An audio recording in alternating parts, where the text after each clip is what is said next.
மஸ்கட்க்கு போகிறதுக்கு முன்னே சொஹாரில் ஃபலாஜில் நாங்கள் இந்த ஃப்ளாட்டில் தான் இருந்தோம். நிறைய பேருக்கு தெரிஞ்சிருக்கோம், முன்ன வீடியோஸ்லாம் பார்த்துருப்பீங்க. இந்த ஃப்ளாட் எனக்கு அவ்வளோ ஸ்பெஷல் தான் சொல்லணும். ஏன்னா இங்கே உள்ள ஃப்ரெண்ட்ஸ் எல்லாம் சேர்ந்து அவ்வளோ ஒரு யூனிட்டியாக இருப்போம்.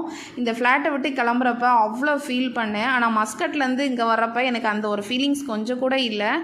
இங்கே உள்ள ஃப்ரெண்ட்ஸ், அதாவது ஒரு 5 முஸ்லீம் ஃப்ரெண்ட்ஸ் எல்லாம் சேர்ந்து ரமலானுக்காக நேற்று நைட்டு வந்து பார்ட்டி அரேஞ்ச் பண்ணியிருந்தாங்க.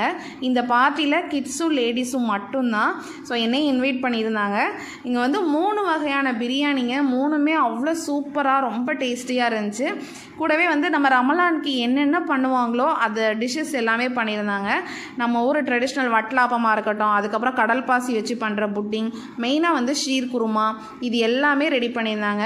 இதெல்லாம் வச்சு கார் பார்க்கிங்கில் ஒரு லைட்டு கீழே தான் உட்காந்து மேட்டெல்லாம் விரித்து அங்கே தான் வச்சு டின்னர்லாம் சாப்பிட்டோம். அவ்வளோ சூப்பராக இருந்துச்சு. நம்மளுக்கே நம்ம ஃப்ரெண்ட்ஸை பார்க்க போகிறோம், பேச போகிறோம்னாலே அவ்வளோ ஒரு ஹாப்பியாக இருக்கும்.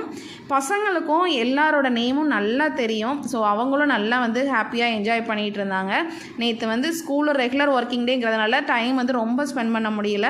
நாங்களும் வந்து கொஞ்சம் நேரம் ஃப்ரெண்ட்ஸ் எல்லார் கூடயும் பேசிவிட்டு அப்படியே வந்து ஜூஸ் எல்லாம் குடிச்சிட்டு கிளம்பிட்டோம். வயிறும் நிறைஞ்சு மனசும் ரொம்ப நிறைஞ்சு வந்தோம். ஸோ பார்க்கலாம்.